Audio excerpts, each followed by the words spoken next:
سبحان الله. مسيتك بتاع الصوت هذوما احنا فردية تو. مرحبا بكم. في الحلقة الأولى خرجت من مدينة دوز في اتجاه بيستروميل. بعد دوز تعديت على قبلي سوق لحد، وبعد شقيت شط جريد لين وصلت البهلال والمحاسن. بعد 18 كيلومتر تقريبا من الصبيخة دورت على اليمين إلى جبال سكدود، وتوا وصلت البلدة في لاحية. نشوفوا اسمها مع بعضنا.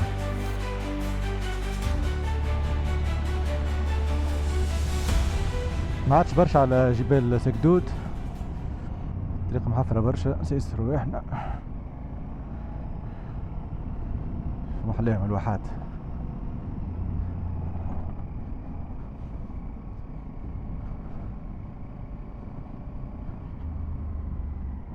نحاول الماكسيموم نبدا الحفر.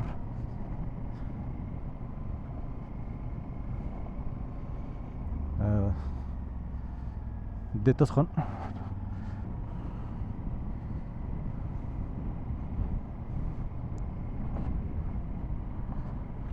فما بالحق طلعت بلدة، فما بلدة شو اسمها البلاد؟ سكدود، سكدود 2 اسمها سكدود.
هذا هو الغرام.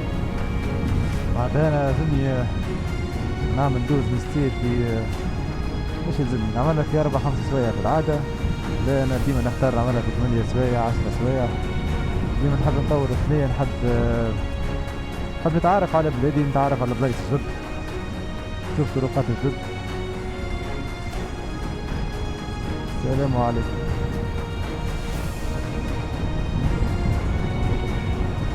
ينتقدوني بعد كان رحلت في جبل. لاباس لاباس. الفكرة موجودة في مخي يعني نجم نوحد في جبل، اما مانيش خايف معناها، نقول لاباس ما فماش علاش واحد باش قدرة ربي لاباس. ديما هو الواحد من المستحسن يكون معاه شكون، اما اذا كني وحدي معناتها باش نحرم روحي.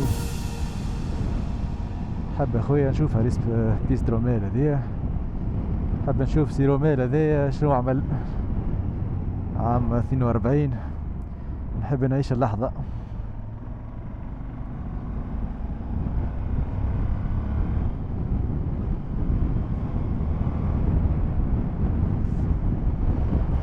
هذايا سيروميل تابع، يتبع الوحدة اسمها افريكا كوربس نورمالمون، دوتشس افريكا كوربس هذه حاجة هكا. وحسب ما قريت اللي هو قرر انه ياخذ خطة، يعمل خطة دفاعية، وكان في ليبيا واخر في تونس، وتخبى لهنا في جبل وحضر روحه وعمل الطريقة ذي في سكدود. حضر روحه باش يعمل ليني هكا خط دفاعي ضد الحلفاء. توا يمين ردايف المتلوي.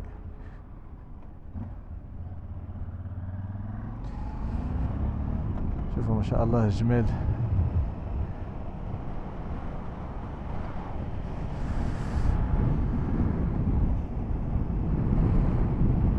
دونك عمل خطط دفاعية في الجبال. حضر روحه، حضر المعدات متاعو، كان يتواصل مع الجيوش متاعو وهو الداخل. وعام 43 صارت معركة مهمة برشا اللي هي معركة مارث،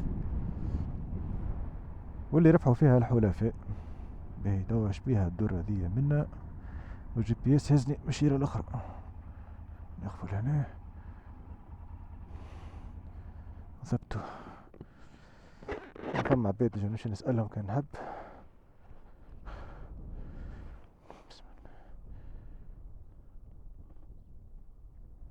اي نورمالمون دور يسار، الجي بي اس غلط. لهنا الجي بي اس كان صحيح، وبيستروميل كانت على بعد 5 دقائق.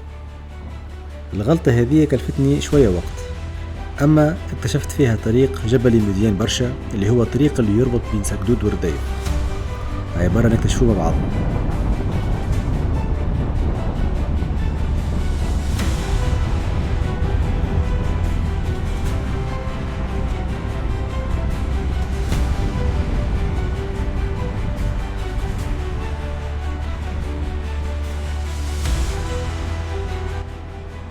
عليهم كل نخلات في وسط الجبل. اوه واو، عصفور اكحل وذيله ابيض، اول مره نشوفه. سبحان الله، حتى من العصافر مش كيف يعني.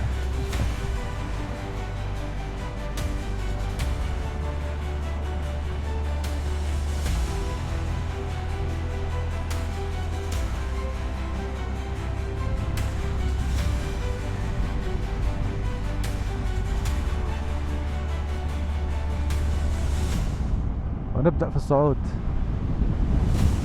ريت ثم كربة طالعة لهنا، دونك منعرفش اسكو فما ثنية أخرى قبل بيستروميل ولا هذه هي بيستروميل، مانيش عارف. هذا هو طريق.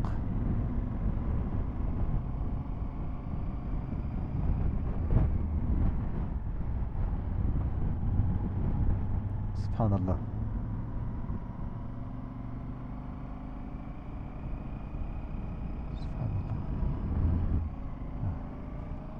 هذه ثنية تهز الردايف، معناها تجي تكون بيستروميل جاي في دخلة. سبحان الله.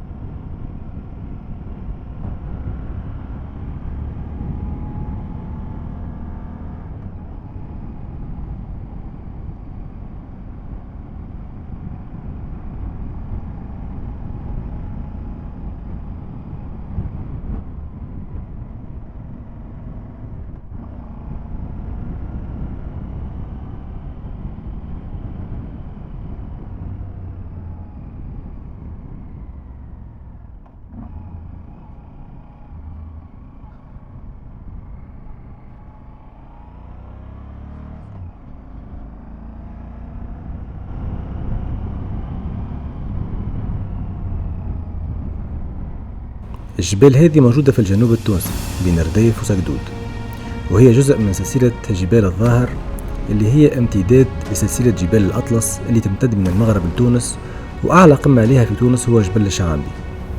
المنطقة هذه فيها برشا جبال، ثم جبل الشوابين والعليمة وغيرها. بالنسبة لبيستروميل موجود في جبل اسمه جبل الزميرة.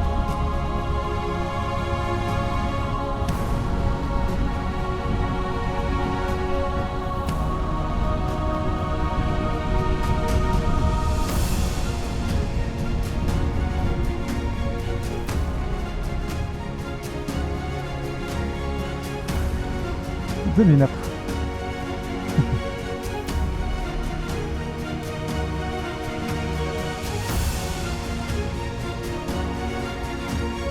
عام 1885 قام طبيب بيطري جيولوجي فرنسي اسمه فيليب توماس بأول اكتشاف مهم في جبل الثلج.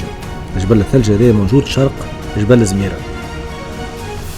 اكتشف رواسب كبيرة من الفوسفات، والاكتشاف هذا اللي صار وقت الاستعمار الفرنسي غير مصير المنطقة بالكامل وفتح الباب قدام قرون من الاستغلال المنجمي. بعد سنوات قليلة تأسست شركة فوسفات قفصة، وتم ربط المناطق المنجمية بالسكك الحديدية. بدأت عمليات الحفر في جبل المتلوي وامتدت لجبال الزميرة والثلجة، وتحولت الجهة لأكبر مناطق إنتاج الفوسفات في شمال أفريقيا.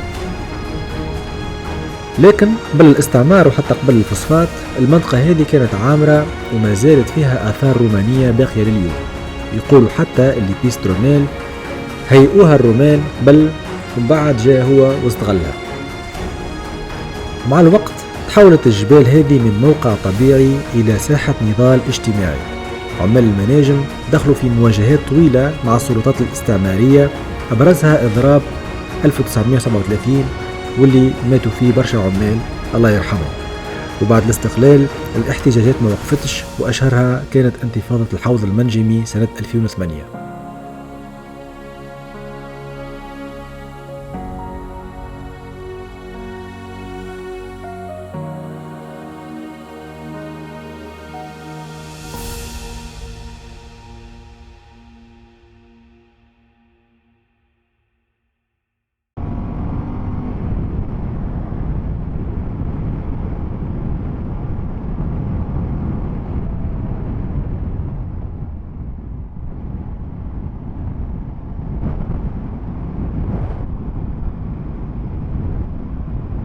زلنا طالعين ماذا بيا نشوف قداش الالتيتود.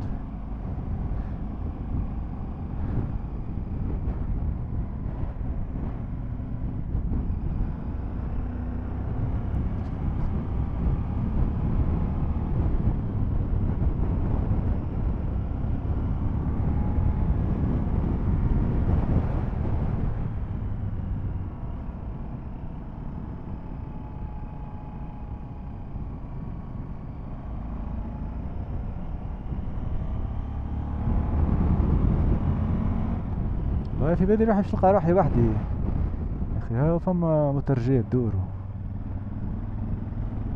ظهر لي مش هذيا بيست رومير، ظهر لي فما دخلة من بعد في البيست تخرج منها من الكرياس.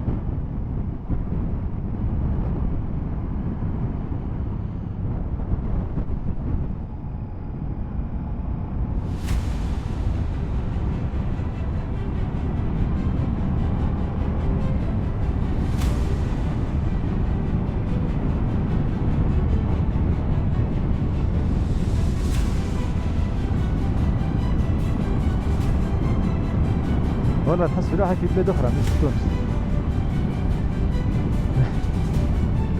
دي ريت نتصوروا معها، تصور معها عطيك. ها صحيح ولا تصوروا معها باش ما نتصورش معها.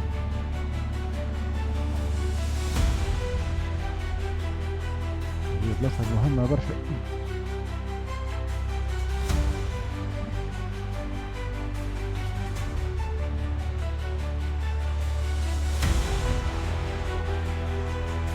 هي نقرأ عليها من بعد هي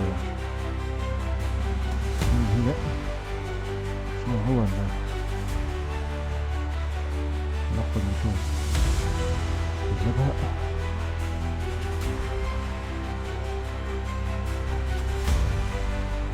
ولا خلينا نشامل هنا.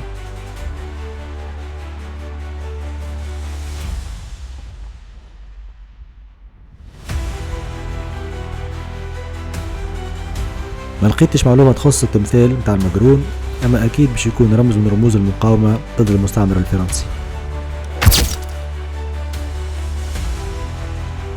نوصلوا الرحلة، عملت تصويرة مع التمثال متاع السلاح.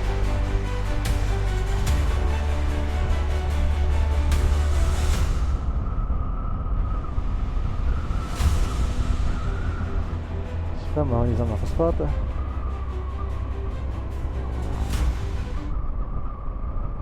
نجي من كور مسلك فوسفات، ايوه اول فوسفات منها طلع.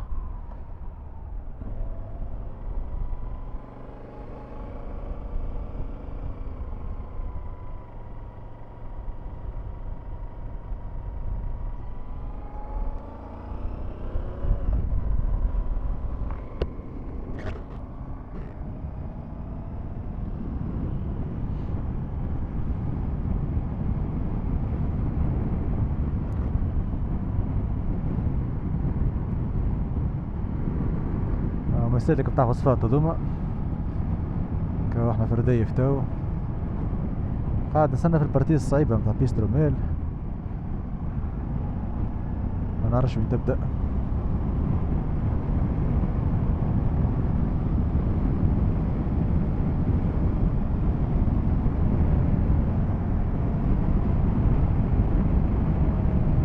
يا وصلنا لرديف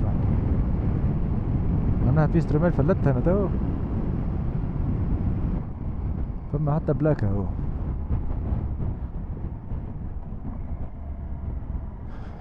ذي نقف نسأل شكون.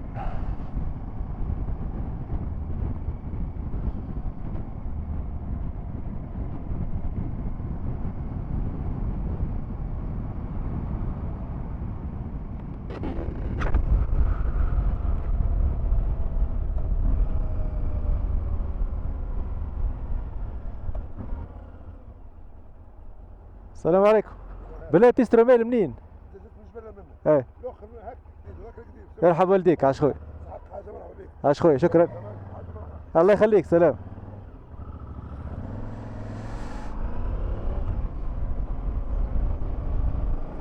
طلع من الشيرة الاخرى معناها كما قال هو زين نرجع للصحراء، باش نرجع بها لتوزر. توا قداش الوقت؟ 8:04. مش عارف كيفاش نعملها الحكاية ولا ما نعملهاش، ولا نخليوها المرة أخرى.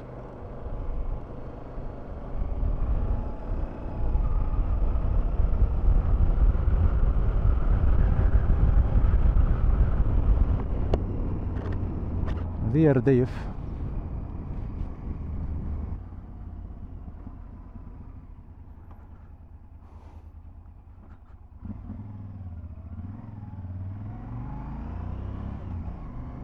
وانت واحد وصل لهنا باش يبطل؟ لا يا صديقي، ما نرجعش وما نبطلش. منين تو؟ من غادي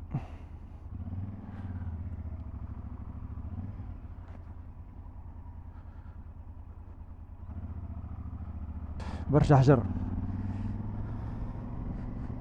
خايف شوية على العجالي انا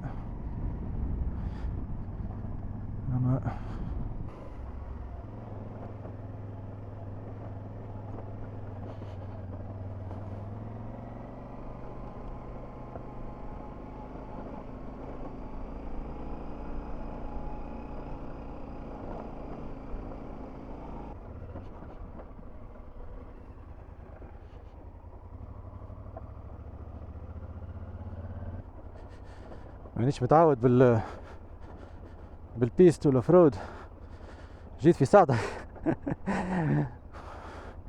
عرضوني برشا، عرضني حجر، شديت الفران شوية نتكب ترقد بيا. شديت الفران افون شعر تكبيت. لا ما لاباس، لازم نشد شوية سيس روحي تاخد الفران. ايه كان بتجيني تحت خايبة خاطر كلها أحجار البلاصة.